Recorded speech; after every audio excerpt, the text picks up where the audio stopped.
খুব ভাল এতিয়া আৰম্ভণি যিটো ভাল ষ্টাৰ্টিং ইন দ্য এণ্ডিং বুলি কয় ৰাতিপুৱাৰ ভাগতে জনতা ওলাই আছে তেওঁলোকৰ মৌলিক অধিকাৰ সাব্যস্ত কৰাৰ কাৰণে আমাৰ ভাৰতবৰ্ষৰ যিটো গণতন্ত্ৰৰ মন্দিৰ এই গণতান্ত্ৰিক প্ৰক্ৰিয়াত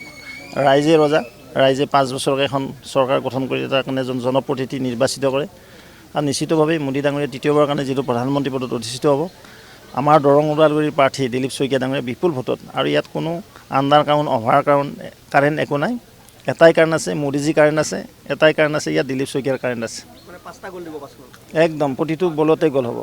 কালি লুৰিণজ্যোতি গগৈ আহিছিলে মাধৱৰাজ বংশী ভাল কথা মই নকওঁ একো তেওঁ গম পাব 4 তাৰিখে তেওঁ নিজে হাৰিব ডিব্ৰুগড়ত লক্ষ লক্ষ ভোটত 5 লাখ ভোটত লুৰিণজ্যোতি গগৈ ডাঙৰীয়া তাত হাৰিব সৰ্বানন্দ সোণোৱাল ডাঙৰীয়া 5 লাখতকৈ অধিক ভোটত নিৰ্বাচিত হ'ব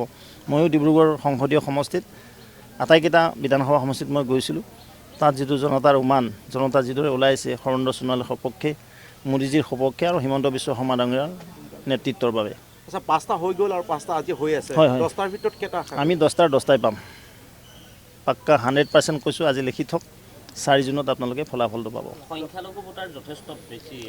আকৌ মই বাৰ কৈছোঁ যে মোদী ডাঙৰীয়া সংখ্যাগুৰু সংখ্যা তেওঁ জনতাক ক্ষমা কৰিছে তেওঁ কৈছিলে যে সবকা সাথ সবকা বিকাশ তাত কোনো হিন্দু কা সাথ হিন্দু কা বিকাশ মুছলিম কা সাথ মুছলিম কা বিকাশ শিখ কে সাথ শিখ কা বিকাশ জৈন কে সাথ জৈন কা বিকাশ কোৱা নাই